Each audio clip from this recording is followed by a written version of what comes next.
नमस्कार, मैं आपका दोस्त, आपका मित्र प्रिंस पांडे। सर्वप्रथम पूज्यपाद सद्गुरुदेव डॉक्टर नारायण दत्त श्रीमाली जी, जिन्हें लोग योगीराज परमहंस निखिलेश्वरानंद जी के नाम से भी जानते हैं, उनके श्री चरणों में हम सभी का कोटि कोटि वंदन प्रणाम स्वीकार हो एवं उनके प्रति हमारा प्रेम, हमारी श्रद्धा, हमारा समर्पण सदैव अगाध रूप से व्याप्त रहे, यही उनके श्री चरणों में प्रार्थना है, तहे दिल से गुजारिश है। आज मैं आप सभी के समक्ष सद्गुरुदेव व उनकी माता जी के वो अविस्मरणीय क्षण लेके आया हूं, जिनके स्मरण आते ही हृदय द्रवित हो उठता है। तो आइए चलते हैं इस ओर। सद्गुरुदेव के संस्मरणों में से एक संस्मरण गुरुदेव की माता जी के विषय में मैं इन पंक्तियों के माध्यम से स्पष्ट कर रही हूँ। ऐसा लगता है कि जैसे वे सारे चित्र मेरी आंखों के सामने आज भी तैर रहे हों। एक एक क्षण जीवंत और चेतनामय होकर मेरी आंखों की आंसुओं से सरोवार होकर इन कागजों पर उतर रहा है। कभी कभी कुछ क्षण इतने अधिक मार्मिक, वेदनामय, भावुक और अश्रुपूर्ण हो जाते हैं कि आंखों के सामने तैरते रहते हैं और स्मृति पटल पर हमेशा के लिए अंकित हो जाते हैं। सद्गुरुदेव की माता जी, जिन्हें हम माँ जी कह के पुकारते थे, वे अत्यंत वृद्ध हो गई थी, परंतु फिर भी उनका अधिकांश समय पूजा पाठ में ही व्यतीत होता था। वे अधिकतर भगवान लक्ष्मी नारायण के चित्र के सामने बैठी रहती थी और एकटक उन्हें निहारती रहती थी। वे वृद्ध हो गई थी, मगर फिर भी उनमें अतुलनीय जीवन शक्ति थी और वे अपना काम स्वयं करने में गर्व अनुभव करती थी। वे कहती थी, जब तक मैं अपने हाथ से काम करती हूँ तब तक मैं अपने आप को स्फूर्तिवान और वेगवान समझती हूँ। मैं पारिश्रित होकर एक क्षण भी जीवित नहीं रहना चाहती। वे कभी कभी गुरुदेव डॉक्टर नारायण दत्त श्रीमाली जी को डांट भी देती थी जब वे काम में बहुत व्यस्त रहते थे या 4-5 दिन बाहर से नहीं आते थे। फिर जिस दिन घर पे पहुंचते उस दिन वे डांट कर कहती, नारायण तू तो बहुत बड़ा हो गया है रे, तुझे तो माँ से मिलने की भी फुर्सत नहीं है। और गुरुदेव चुपचाप आकर उनके पास बैठ जाते। वे कहती, इतना अधिक कितना काम हो गया है रे, तू इतना अधिक कितना बड़ा हो गया है। अखबार वाले तेरा नाम और तेरा फोटो छापते रहते हैं, कभी कभी मेरे पास भी आकर बैठा कर। और सद्गुरुदेव कहते, मैं तो तुम्हारे पास ही बैठा हूं। मैं तो चाहता हूं माँ कि मेरा अधिकांश समय तुम्हारे पास ही व्यतीत हो, परंतु तुमने दुनिया के इतने झमेलों में फंसा दिया है कि ना चाहते हुए भी मुझे दूसरी जगह जाना पड़ता है और कार्य करना पड़ता है। अकेली मैं जब सद्गुरुदेव से कहती कि आज माँ जी बहुत गुस्सा हो रही थी, तो सद्गुरुदेव की आंखों में आंसू छलछला आते और वे कहते, बेटी, मेरे पिताजी तो बाल्यावस्था में ही गुजर गए। संसार में केवल माँ ही बची है जो मुझे अरे और तू कहकर पुकारती है। इसके अलावा इस संसार में और कोई इस तू या रे से तो पुकारता ही नहीं। इतना अपनत्व, इतना मिठास, इतनी सामीप्यता केवल माँ के पास ही तो है। कभी तभी तो वह रे और तू कहकर मुझे उल्हाना देती है। और वास्तव में ही जब वे सद्गुरुदेव को डांटती तो उनकी डांट में भी एक अपनत्व होता, एक आत्मीयता होती, एक सामीप्यता होती, एक इतनी अधिक मिठास होती कि आज भी पूरा तन मन अंदर तक भिगो देता है। उन दिनों माँ जी रूपा देवी बीमार थी और काफी कमजोर हो गई थी, फिर भी कोशिश यही करती कि वे अपने लिए पानी का गिलास स्वयं भरकर पिएं तथा स्वयं अपना सारा कार्य करें। यद्यपि सद्गुरुदेव और उनकी धर्मपत्नी, जिन्हें हम माता जी कहते हैं, वे उनकी तन मन से बहुत अधिक सेवा करते। शायद पहली बार मैंने अनुभव किया कि सेवा क्या है, सेवा की साकारता क्या है, सेवा की जीवंतता क्या है, सेवा किस प्रकार से की जा सकती है। उन दिनों माँ जी बहुत बीमार हो गई थी और वे अपने आप को बहुत कमज़ोर अनुभव कर रही थी। एक दिन मुझे कहा, तार या टेलीफोन करके अपने गुरुदेव को बुला ले। मैंने कहा, माँ, कार्यक्रम के अनुसार 3-4 दिन में तो वे आ ही जाएंगे और आप स्वस्थ हैं, इतना अधिक चिंतित होने की ज़रूरत भी तो नहीं है। उन्होंने कहा, तू ठीक है, मगर मैं जो कहती हूँ तू वह कर। मैं चुप रह गई। मेरी आंखों से हल्के से आंसू छलछला आए और मैंने उस दिन टेलीफोन करके माँ का संदेश सद्गुरुदेव तक पहुँचा दिया। सद्गुरुदेव पहले ही वायुयान से अपने कार्य को, कोई ज्योतिष सम्मेलन था जिनकी उन्हें अध्यक्षता करनी थी और वे अध्यक्ष थे वहाँ पर। उस ज्योतिष सम्मेलन को स्थगित कर जोधपुर आ गए। शाम का समय था, लगभग 7:30 बजे प्लेन जोधपुर आया। सद्गुरुदेव घर पर आए और सीधे माँ जी के कमरे में चले गए। माँ उस समय पलंग पर लेटी हुई थी, छत की ओर निहार रही थी। सद्गुरुदेव कमरे में गए तो उनकी तंद्रा भंग हुई। उन्होंने गुरुदेव की ओर देखा और हाथ के संकेत से बुलाकर अपने पास बैठने के लिए कहा। सद्गुरुदेव चुपचाप उनके पास जाकर बैठ गए। माँ ने कहा, थोड़ा और पास खिसक कर बैठ जा। सद्गुरुदेव थोड़ा और पास खिसके और उनका दाहिना हाथ अपने हाथ में लेकर धीरे से सहलाते हुए बोले, माँ, तू ठीक है? इतना अधिक क्यों घबरा रही है? क्या बात है? क्यों विचलित हो रही है? माँ ने कहा, मैं विचलित नहीं हूँ, ना किसी प्रकार का दुख है, ना वेदना है। मैं तो सभी प्रकार से संतुष्ट हूँ। बेटे बेटियाँ, पोते पोतियाँ, जवाई, परिवार में जो कुछ होना चाहिए वह सब कुछ मुझे प्राप्त है। इस दृष्टि से तो किसी भी प्रकार की कोई वेदना मुझे है ही नहीं। सद्गुरुदेव ने पूछा, तो क्या शारीरिक कष्ट ज्यादा है? यदि ज्यादा अनुभव कर रही हो तो मैं उस कष्ट को अपने ऊपर ले लेता हूं और तू अभी पूर्ण रूप से कष्ट मुक्त हो जाएगी। माँ एकटक गुरुदेव की आंखों में आंखें डालकर देखती हुई बोली, दर्द तो शरीर को होता है और मैं तो शरीर से परे हटकर प्राणों में खड़ी होकर बोल रही हूँ। मुझे तो किसी प्रकार के दर्द का भाव हो ही नहीं रहा। और रही बात कष्ट की, तो कष्ट की अपने ऊपर लेने की, तो मेरे जीवन में पूरी जिंदगी भर मेरा कष्ट, मेरा दर्द, मेरा दुख सब तो तूने ही अपने ऊपर उठाया है। और यदि कहूँ तो मेरी धमनियों में तुम्हारा खून ही तो बह रहा है, जबकि होना यही चाहिए कि बेटे की धमनियों में माँ का खून बहना चाहिए, मगर यहाँ तो विपरीत ही हो गया। तुम्हारा रक्त मेरी धमनियों में निरंतर बह रहा है।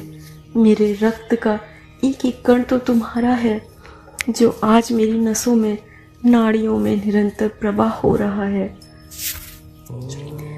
यहाँ मुझे इस घटना को लिखते हुए इससे करीब 14 साल पीछे लौटकर वह दृश्य स्मरण हो आया, जब माँ जी अत्यंत बीमार थी और किसी विशेष व्याधि से पीड़ित थी। अस्पताल में डॉक्टरों ने कहा कि माँ जी को रक्त की जरूरत है।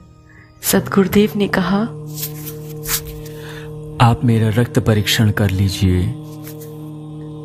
डॉक्टरों ने परीक्षण किया तो माता जी का रक्त और गुरुदेव का रक्त का ब्लड ग्रुप एक ही निकला।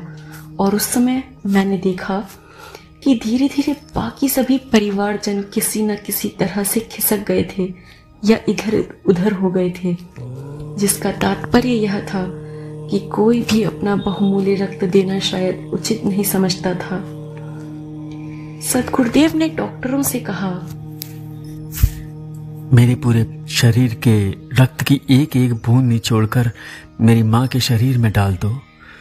हर हालत में माँ को जीवित रखना है और मुझे इतने अधिक खून की आवश्यकता भी तो नहीं है। डॉक्टरों ने आशंका प्रकट की, आप कमजोर हैं, दुबले पतले हैं और जितने रक्त की जरूरत है उतना रक्त शायद आपके शरीर से नहीं ले पाए।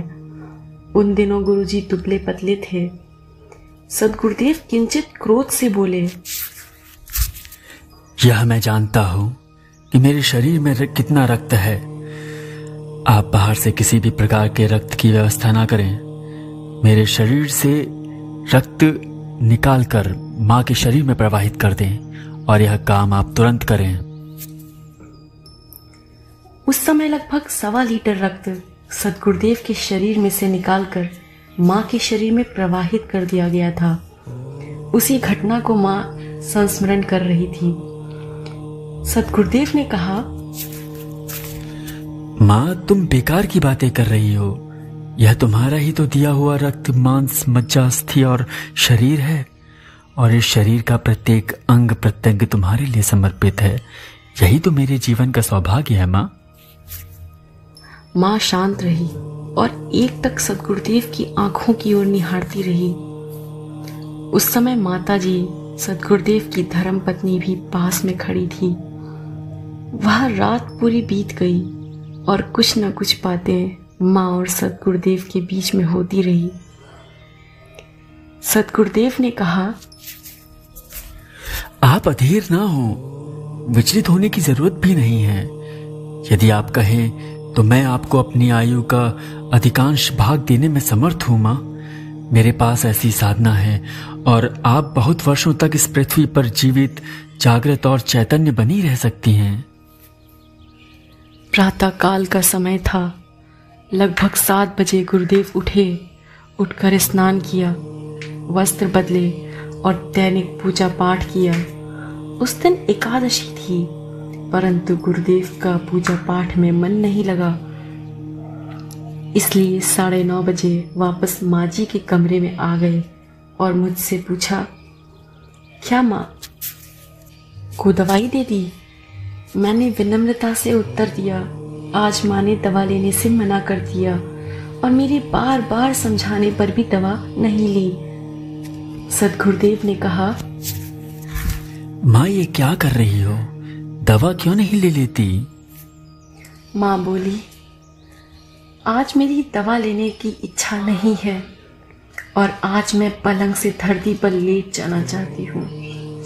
यही मेरी इच्छा है और तुम्हें मेरी आज्ञा का पालन करना है।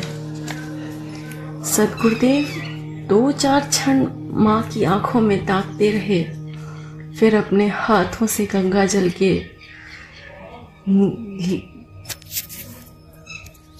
द्वारा फर्श कपड़े से साफ किया और अपने हाथों से माताजी को उठाकर धीरे से धरती पर लेटा दिया। हम सबको यह किंचित आभास हो गया था कि शायद माँ जी अब जाना चाहती हैं। माँ ने कहा, नारायण, एक दीपक मेरे सिरहाने जला के रख दे।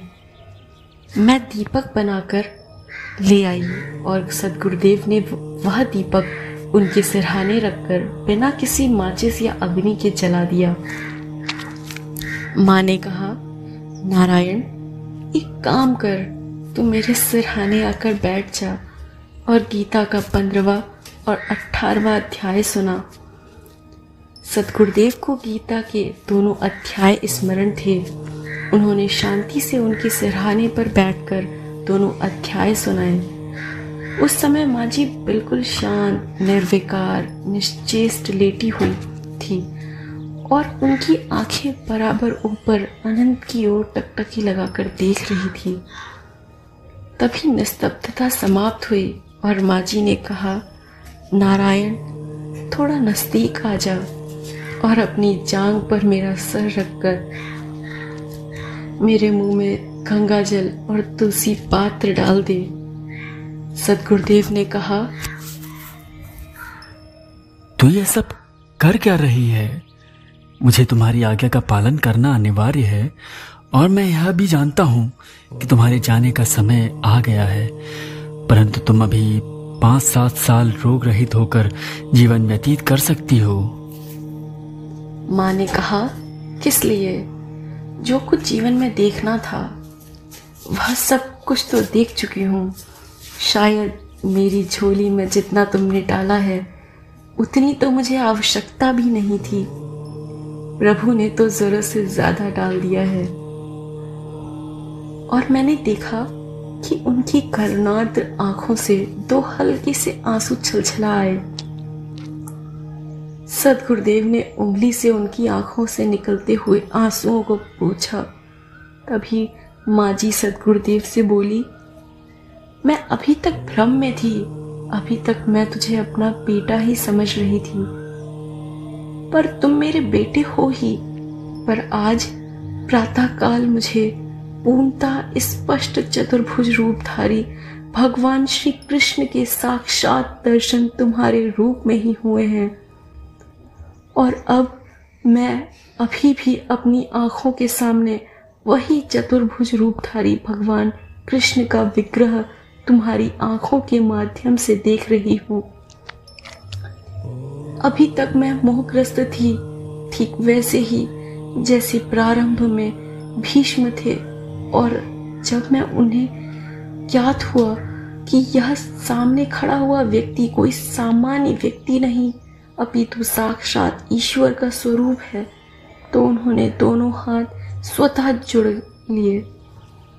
और ऐसा कहते कहते उनके दोनों हाथ जुड़ गए और अपने दोनों हाथों में सद्गुरुदेव का दाहिना हाथ लेकर खींच लिया। सद्गुरुदेव की आंखों से आंसू छलछला आए, उन आंखों से जिन आंखों में लोहे की कील करने पर भी खून निकल सकता है मगर आंसू नहीं निकल सकते। ऐसे दृढ़ निश्चयी और हिम्मतवान व्यक्ति की आंखों में भी आंसू छलछला रहे थे। हम लोग समझ रहे थे कि अब माँ जी की इच्छा इस पृथ्वी लोक से जाने की है और उन्होंने जाने की तैयारियां कर ली है। माँ जी ने कहा, मैं धन्य हूँ कि मेरी कोख से तू पैदा हुआ। शायद करोड़ों करोड़ों माताओं के भाग्य में भी ऐसा सौभाग्य नहीं लिखा होगा जो मेरा सौभाग्य है। और तुमने इस नर रूप में और बहू ने जितनी अधिक मेरी सेवा की है उसकी तो कोई तुलना ही नहीं है। अब एक ही इच्छा है जो तुझे पूरी करनी है। वातावरण अत्यंत बोझिल हो गया था। गुरुजी ने प्रश्नवाचक निगाहों से माँ जी की आंखों में देखा। माँ जी ने कहा, इस शरीर को छोड़ने के बाद मैं अनंत काल तक सिद्धाश्रम में ही रहना चाहती हूँ, जहाँ तू नित्य मुझे निखिल रूप में भी और नारायण रूप में भी मिल सकेगा और जी भर के मैं तुझे निहार सकूंगी।